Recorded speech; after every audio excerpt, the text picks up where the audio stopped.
तो आज के लेक्चर के जो हमारे लर्निंग आउटकम्स हैं, सबसे पहले हमने मियोसिस का इंट्रोडक्शन पढ़ना है, उसके बाद हमने मियोसिस की टाइप्स पढ़नी है, उसके बाद हमने पढ़ना है कि मियोसिस 1 क्या है, मियोसिस 2 क्या है, और उसके बाद हमने मियोसिस 1 को आज डिटेल से पढ़ना है। ठीक है, तो डिटेल हमने आज मियोसिस 1 के बारे में। सबसे पहले इंट्रोडक्शन की बात करते हैं। तो मियोसिस है क्या? मियोसिस एक ऐसा प्रोसेस है जिसके अंदर एक डिप्लॉइड जो यूकेरियोटिक सेल होता है वो डिवाइड होता है और वो 4 हैप्लॉइड सेल्स में डिवाइड हो जाता है। जैसे अगर हम बात करें तो इस टाइम कोई भी इंसान जो है उसके अंदर मौजूद हर सेल जो है वो डिप्लॉइड है। ठीक है, डिप्लॉइड है, और जब वो जर्म सेल्स की फॉर्म, उसके जो जर्म सेल्स की प्रोडक्शन होती है, उन जर्म सेल्स में जब वो एक डिप्लॉइड सेल डिवाइड होता है तो वो 4 हैप्लॉइड सेल्स के अंदर डिवाइड होता है by the process of meiosis. Diploid का मतलब ये है कि जिसमें क्रोमोसोम्स पेयर्स की फॉर्म में होते हैं, और हैप्लॉइड का मतलब ये है कि जिसमें हाफ नंबर ऑफ क्रोमोसोम्स होते हैं। जैसे अगर मैं बात करूं, इस टाइम हमारे अंदर 46 क्रोमोसोम्स हैं, यानी 23 पेयर्स ऑफ क्रोमोसोम्स हैं। लेकिन जब हमने जब बच्चा बेबी पैदा होता है तो उसके अंदर जब दो जर्म सेल्स आपस में मिलते हैं, एग सेल और हमारे पास जो स्पर्म सेल्स होते हैं, जब वो मिलते हैं तो अगर तो हम 46 और 46 दे दें फिर तो उसमें 92 क्रोमोसोम्स हो जाएंगे, और हम नहीं चाहते कि 92 हो। ठीक है, हम चाहते हैं 46 ही रहें। तो उसके लिए क्या है कि जो अगर मेरे अंदर जो 46 क्रोमोसोम्स है वो पहले दो में डिवाइड होंगे, 23 के पेयर्स में, फिर एक 23 ये, फिर एक 23 फीमेल की तरफ जो एग सेल होगा उसके साथ जब मेटिंग का प्रोसेस होगा तो उसकी वजह से दोबारा से ही 46 क्रोमोसोम्स हो जाएंगे। तो बेसिकली मियोसिस का प्रोसेस है क्या, जिसमें एक डिप्लॉइड सेल जो है वो 4 हैप्लॉइड सेल में डिवाइड होता है। तो आपको पता होना चाहिए मियोसिस है क्या। एक जो डिप्लॉइड सेल है वो 4 हैप्लॉइड सेल्स में डिवाइड होता है। तो ये बेसिकली आपको पता होना चाहिए कि एक जो डिप्लॉइड सेल है वो 4 हैप्लॉइड सेल में डिवाइड होता है। ये मियोसिस है। अब मियोसिस का इंट्रोडक्शन क्या है? मियोसिस को जिस साइंटिस्ट ने डिस्कवर किया उसका नाम ऑस्कर हर्टविग था। उसने 1876 के अंदर इसे डिस्कवर किया था। और जो प्रेपरेटरी स्टेप्स उस मियोसिस के थे वो ऐसे थे जैसे इंटरफेज होता है माइटोसिस का। इंटरफेज भी 3 फेजेस के अंदर डिवाइडेड था, वो हमने पढ़ लिया था, G1 फेज, S फेज और हमारे पास G2 फेज, ये भी हमने डिस्कस कर लिया था। अब ये जब इंटरफेज गुजर जाता है तो इंटरफेज के बाद जो जर्म सेल्स होते हैं वो 2 फेजेस से गुजरते हैं, जिनमें एक फेज मियोसिस 1 होता है और एक फेज मियोसिस 2 होता है। माइटोसिस सिर्फ माइटोसिस है, माइटोसिस 1 और 2 नहीं होता, लेकिन मियोसिस 1 भी होती है और मियोसिस 2 भी होती है। तो यहाँ पे ये मियोसिस की 2 टाइप्स हैं। तो ये हमारे पास इंट्रोडक्शन था। उसके बाद मियोसिस 1 की हमने डिटेल में बात करनी है। तो मियोसिस 1 क्या है?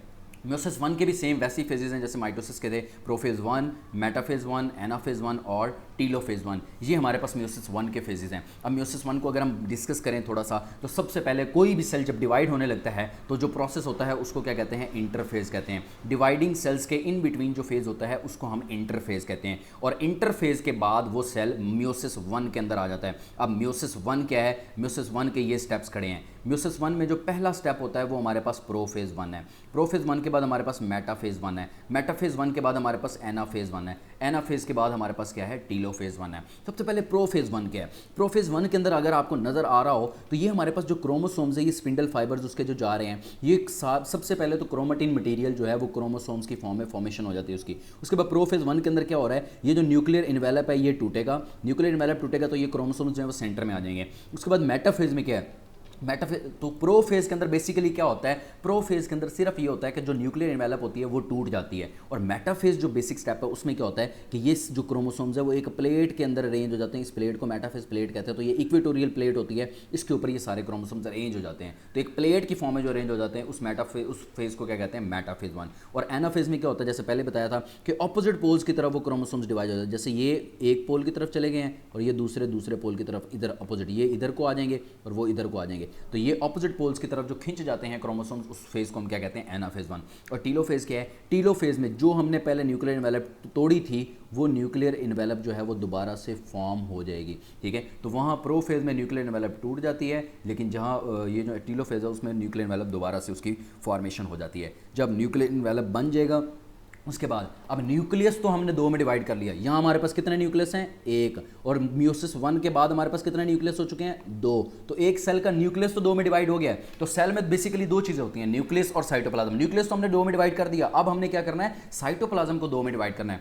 और साइटोप्लाज्म जो 2 में डिवाइड होता है, साइटोप्लाज्म की डिवीजन को कौन सा प्रोसेस कहते हैं? हमने पहले भी पढ़ा है, साइटोप्लाज्म की डिवीजन को साइटोकाइनेसिस कहते हैं। ठीक है, तो ये हमारे पास साइटोकाइनेसिस है, साइटोप्लाज्म की डिवीजन। तो इस न्यूक्लियस के बाद ये जो साइटोप्लाज्म है ये भी 2 में डिवाइड हो जाएगा, और ये 2 इस तरह के सेल अलग अलग बन जाएंगे। तो ये 2 तरह के सेल्स इस तरह बन जाएंगे अलग अलग होकर। ठीक है, तो ये हमारे पास साइटोकाइनेसिस है। उसके बाद ब्रीफली अगर हम बात करें तो प्रोफेज 1 क्या है? प्रोफेज 1 जो है ये लॉन्गेस्ट फेज है मियोसिस का। ड्यूरिंग दिस स्टेज क्रोमेटिन जो है वो किस में कन्वर्ट हो जाता है? क्रोमोसोम में। यानी पहले अगर क्रोमेटिन इस धागों की फॉर्म में इस तरह था तो अब वो क्या बन जाएगा? वो क्रोमोसोम की फॉर्म में बन जाएगा। तो अब वो क्रोमोसोम की फॉर्म में कंडेंस होकर बन जाएगा। तो ये प्रोफेज है। और प्रोफेज के अंदर दूसरा प्रोसेस क्या होता है?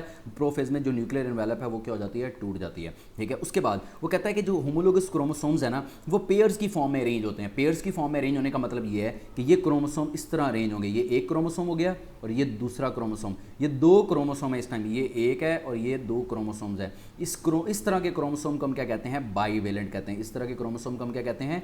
बाईवेलेंट। तो ये हमारे पास बाईवेलेंट है। और इस बाईवेलेंट में क्रोमेटिड्स कितने हो चुके हैं? 4। ये 1, ये 2, ये 3 और ये 4। तो 4 क्रोमेटिड्स हैं। इस वजह से इसको क्या कहते हैं? टेट्राड बी कहते हैं। इसको क्या कहते हैं? टेट्राड।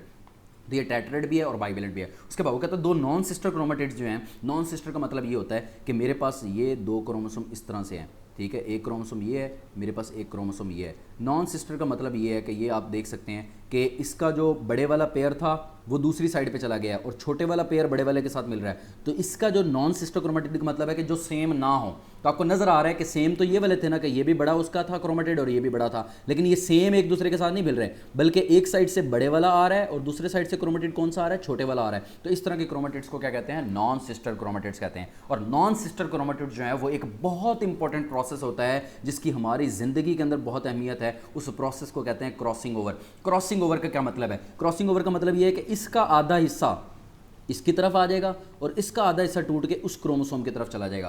क्रॉस ओवर कर लेते हैं, क्रॉस कर लेते हैं। उसका आधा हिस्सा इधर आ जाता है, इसका आधा हिस्सा उधर चला जाता है। इस प्रोसेस को क्या कहते हैं? क्रॉसिंग ओवर कहते हैं। और ये बहुत इंपॉर्टेंट प्रोसेस है क्योंकि हमारे जो अगर हम देखते हैं कि एक ही माँ बाप के चारों जो बेटे होते हैं वो सेम नहीं होते। वो क्यों सेम नहीं होते? क्योंकि म्यूसिस के प्रोसेस से रिप्रोडक्शन होती है और म्यूसिस के अंदर एक बहुत इंपॉर्टेंट प्रोसेस होता है और उसको क्रॉसिंग ओवर कहते हैं। क्रॉसिंग ओवर से क्रोमोसोम एक्सचेंज हो जाते हैं और जब एक्सचेंज हो जाते हैं, करैक्टरिस्टिक्स एक्सचेंज हो जाती हैं, तो कभी भी हमारी करैक्टरिस्टिक्स सेम नहीं होती। तो इसी वजह से चार भाई बहन जो भी हों उनकी करैक्टरिस्टिक्स कभी भी सेम नहीं हो सकती। तो प्रोफेज बेसिकली क्या था? प्रोफेज के अंदर हमने ये पढ़ा कि सबसे पहले तो न्यूक्लियर जो क्रोमेटिन मटेरियल है वो क्या बन जाएगा? क्रोमोसोम्स की फॉर्म में बन जाएगा। दूसरा न्यूक्लियर एनवेलप टूट जाएगी। तीसरा क्रोमोसोम अरेंज हो जाएंगे बाईवेलेंट की फॉर्म में या फिर टेट्राड की फॉर्म में। ठीक है, तो ये प्रोफेज था हमारे पास। मेटाफेज सिंपली क्या है? मेटाफेज बिल्कुल आसान सी बात है कि इसमें सिर्फ क्रोमोसोम्स अलाइन हो जाते हैं, यानी एक लाइन में आ जाते हैं इक्वेटोरियल प्लेट के राउंड। जैसे पहले अगर क्रोमोसोम इस तरह मौजूद थे, एक इधर पड़ा है, कोई उधर जाके इधर पड़ा है, कोई इधर जाके इधर पड़ा है, लेकिन अब सारे क्रोमोसोम्स कहाँ आएंगे? इस तरह इक्वेटोरियल प्लेट के ऊपर क्या हो जाएंगे? अरेंज हो जाएंगे। ये इस तरह इक्वेटोरियल प्लेट के ऊपर ये क्रोमोसोम्स अरेंज हो जाएंगे। तो एक मेटाफेज प्लेट के ऊपर अरेंज हो जाना, अलाइन कर लेना खुद को, इस फेज़ को क्या कहते हैं? मेटाफेज कहते हैं। तो ये मेटाफेज में सिर्फ वो अलाइन होते हैं और एक लाइन में आ जाते हैं क्रोमोसोम। इस फेज़ को क्या कहते हैं? मेटाफेज कहते हैं। उसके बाद एनाफेज क्या है? सिंपली जैसे मैंने पहले भी बताया, डायग्राम के थ्रू भी हमने देखा कि जो एनाफेज है वो हमारे पास क्या होता है कि ये जो हमारे पास क्रोमोसोम्स थे, ये जो हमारे पास क्रोमोसोम्स थे ये ऑपोजिट पोल्स की तरफ अट्रैक्ट हो जाते हैं। जैसे अगर मैं बात करूं कि ये जो हिस्सा है ये इधर को अट्रैक्ट हो जाएगा, ये हिस्सा इधर को अट्रैक्ट हो जाएगा, ये क्रोमोसोम इधर को हो जाएगा, ये क्रोमोसोम इधर को हो जाएगा। तो इस फेज़ को यानी अलग अलग हो जाना, जुदा हो जाना, इस फेज़ को क्या कहते हैं? एनाफेज कहते हैं। तो ये हमारे पास एनाफेज है। ठीक है, तो ये एनाफेज का प्रोसेस था। उसके बाद हमारे पास लास्ट स्टेप है मियोसिस 1 का, वो क्या है? टीलोफेज 1 है। टीलोफेज 1 क्या है हमारे पास? कि ये जो हमारे पास क्रोमोसोम्स अलग हो गए थे, ये एक क्रोमोसोम था, ये दूसरा था और ये इधर को चला गया और ये इधर को चला गया। अब ये जो इधर को आया वो इधर ऐसे बन गया और जो इधर था वो ऐसे बन गया। इस फेज़ को हम क्या कहते हैं? इसको हम टीलोफेज कहते हैं। तो ये हमारे पास टीलोफेज का प्रोसेस है। अभी आप देख सकते हैं कि जो क्रोमोसोम इस फॉर्म में थे, ये इस तरह के क्रोमोसोम्स थे, ये पूरा एक सेल था। अब वो क्रोमोसोम दो में डिवाइड हो चुका है। वो किस तरह बन जाएगा? ये वाला एक क्रोमोसोम इधर जाके अलग से सेल बना देगा, ये वाला क्रोमोसोम इधर जाके अलग से सेल बना देगा। क्रोमोसोम नंबर क्या हो रहा है? हाफ हो रहा है। क्रोमोसोम नंबर क्या हो रहा है? हाफ। अब यहाँ पे देखें, ये सेल इधर जाके अलग सेल बना देगा और ये क्रोमोसोम इधर जाके अलग सेल बना देगा। और अलग सेल बनाने के बाद ये मैंने अभी जो बनाई है, ये जो फॉर्मेशन हुई है, ये किसकी बनाई है? ये मैंने, ये न्यूक्लियर इन्वेलप बन रही है। तो पहला प्रोसेस टीलोफेज के अंदर जो बेसिकली है वो क्या है? एनाफेज में वो अलग तो हो गए हैं कि ये जो क्रोमोसोम्स थे, ये हमारे पास क्रोमोसोम्स थे, वो एनाफेज में अलग तो हो गए कि एक इधर चला गया, एक इधर चला गया। एनाफेज में अलग तो हो गया।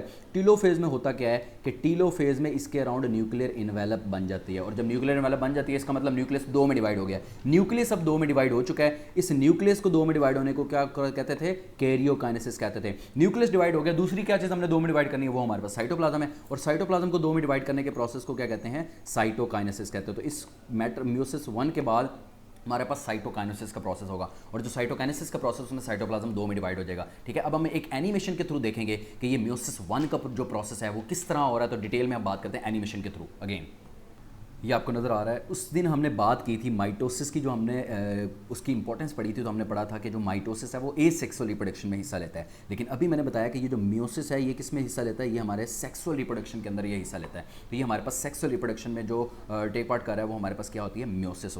म्यूसिस सेक्सुअल रिप्रोडक्शन में टेक पार्ट करती है। अब ये बेसिकली एक डायग्राम दिखाएगी, इसमें पेरेंट्स के जो बच्चे हैं वो सेम नहीं है। वो सेम क्यों नहीं है? क्योंकि इसमें क्रॉसिंग ओवर का प्रोसेस हो चुका है। क्रॉसिंग ओवर की वजह से ये कैरेक्टरिस्टिक्स डिफरेंट हो जाती हैं, ठीक है। तो अब म्यूसिस का प्रोसेस है कि ये आपको नजर आ रहा है कि रिप्रोडक्टिव सेल्स हैं, मेल से स्पर्म सेल्स आ रहे हैं और फीमेल से एग सेल्स आ रहे हैं, ठीक है, जो ओवरीज के अंदर मौजूद होते हैं। तो ये हमारे पास फीमेल में भी डिप्लॉइड सेल है, मेल में भी डिप्लॉइड है, लेकिन जब ये आपस में डिवाइड होने लगेंगे तब ये हैप्लॉइड सेल्स बन जाएंगे, ठीक है। तो बेसिकली इन्होंने हैप्लॉइड सेल्स बनना होता है। हैप्लॉइड के बाद फिर जब दो तरह से सेल्स मिलेंगे तो हमारे पास फिर से डिप्लॉइड बन जाएंगे, ठीक है। अब ये हमारे पास म्यूसिस 1 का प्रोसेस हुआ है कि ये एक सेल था, एक सेल पहले प्रोफेज के अंदर आता है, न्यूक्लियर एनवेलप टूटती है, उसके बाद मेटाफेज में जाता है, उसके बाद वो एनाफेज में जाता है, क्रोमोसोम अलग हो जाते हैं, उसके बाद टीलोफेज है, दोबारा से न्यूक्लियर एनवेलप बन जाती है और ये 2 सेल हैं। तो ये हाफ तक आपको डायग्राम नजर आ रही है कि ये हमारे पास 2 सेल्स हैं। अब ये 2 सेल्स बन गए हैं, उसके बाद म्यूसिस 2 का प्रोसेस जो हमने आगे पढ़ना है उसको हमने अभी बात नहीं करनी उसके बारे में। तो ये म्यूसिस 1 का प्रोसेस हो रहा है यहाँ पे। तो रिप्रोडक्शन होगी, सेल डिवीजन होगी, जितने भी ये प्रोसेस हो रही है किसके थ्रू हो रहा है, हमारे पास म्यूसिस के थ्रू हो रहा है। तो ये हमारे पास म्यूसिस का प्रोसेस चल रहा है।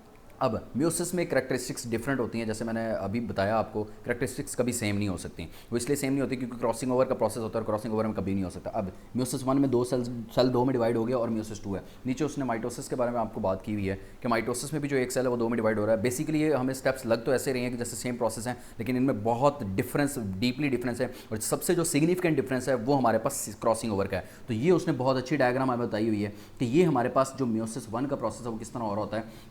ये हमारे पास G1 फेज़ है, G1 फेज़ के बाद हमारे पास आता है S फेज़, S फेज़ के बाद हमारे पास आता है G2 फेज़। जैसे हमने पहले पढ़ा कि ये उसने प्रोसेस हमें बताया हुआ है कि पहले G1 फेज़ है, G1 फेज़ के बाद S फेज़, ये इंटरफेज़ की बात कर रहे हैं, G1 फेज़, S फेज़, उसके बाद G2 फेज़, उसके बाद म्यूसिस 1 चल रही है, उसके बाद साइटोकाइनेसिस है, उसके बाद म्यूसिस 2 है, उसके बाद फिर साइटोकाइनेसिस है।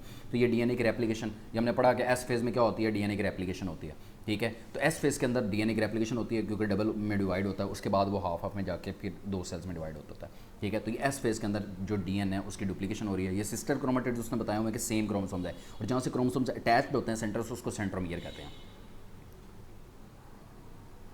उसके बाद हमारे पास ये डायग्राम के अंदर उसने दिखाया हुआ है कि आपके ये जो क्रोमोसोम्स है वो कंडेंस होकर क्रोमोसोम की फॉर्म में हो गए हैं, जो पहले क्रोमेटिन मटेरियल के अंदर थे। अब क्रॉसिंग ओवर हो रही है, आपको एक ब्लू में नजर आ रहा है, एक पर्पल में नजर आ रहा है। तो पर्पल का आधा हिस्सा ब्लू में चला गया और ब्लू का आधा हिस्सा पर्पल में चला गया, इसको क्रॉसिंग ओवर कहते हैं। इसी की वजह से सारी करैक्टरिस्टिक्स में डिफरेंस आता है और फिर जो बेटर करैक्टरिस्टिक्स हैं वो चूज हो जाती हैं। तो ये बहुत इंपॉर्टेंट प्रोसेस है, क्रॉसिंग ओवर बहुत इंपॉर्टेंट फिनोमेना है ये हमारे पास, ठीक है। तो ये क्रॉसिंग ओवर होती है, उसके बाद वो चेंज हो जाता है। ये काइनेटिक ओवर है जहाँ से क्रोमोसोम्स अटैच्ड हैं आपस में, और ये हमारे पास आगे जाके ये फॉर्मेशन हो रही है। ये आपको नज़र आ रहा है बेसिकली यहाँ से हमारे पास जो प्रोसेस है वो सारा स्टार्ट होता है म्यूसिस का, कि सबसे पहले आपको नज़र आ रहा है कि ये क्रोमोसोम्स हैं। क्रोमोसोम्स कहाँ आ जाते हैं? मेटाफेज प्लेट के ऊपर। प्रोफेज में न्यूक्लियर एनवेलप टूट गया, मेटाफेज में क्या हुआ, मेटाफेज प्लेट के ऊपर ये सारे क्रोमोसोम्स अरेंज हो गए। ये सारे क्रोमोसोम्स मेटाफेज प्लेट के ऊपर अरेंज हो गए। अब एनाफेज की बारी है। एनाफेज में आप देख सकते हैं क्रोमोसोम अलग अलग सेल्स में चले गए हैं।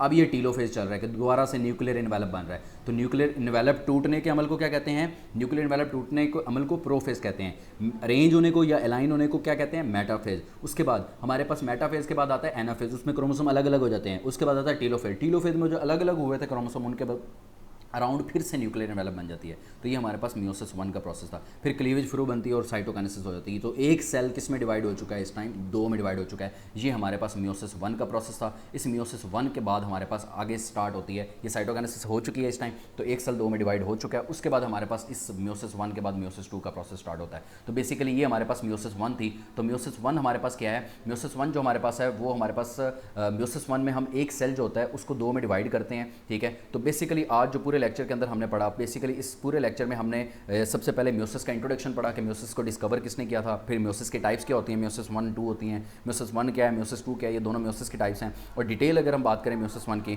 तो डिटेल में हमने उसका इंट्रोडक्शन पढ़ा कि कैसे वो बना, ठीक है, म्यूसिस को डिस्कवर किसने किया। उसके बाद इसकी स्टेजेस क्या होती हैं, प्रोफेज, मेटाफेज, एनाफेज और टीलोफेज। उसके बाद हमने पढ़ा प्रोफेज में क्या होता है, न्यूक्लियर एनवेलप टूटती है। उसके बाद हमारे पास मेटाफेज में क्या होता है, मेटाफेज प्लेट पे रेंज होते हैं। एनाफेज में क्या होता है, क्रोमोसोम अलग हो जाता है। टीलोफेज में क्या, न्यूक्लियर एनवेलप दोबारा बन जाती है, ठीक है। और ये इस तरह उसके बाद साइटोकाइनेसिस होती है।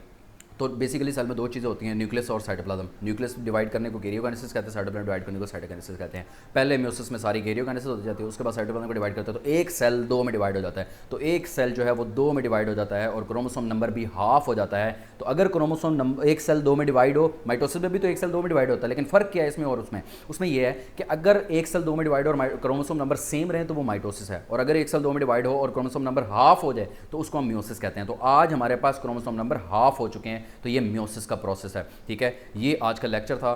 Thank you so much. अगले लेक्चर में हम बात करेंगे म्यूसिस 2 के बारे में। Thank you.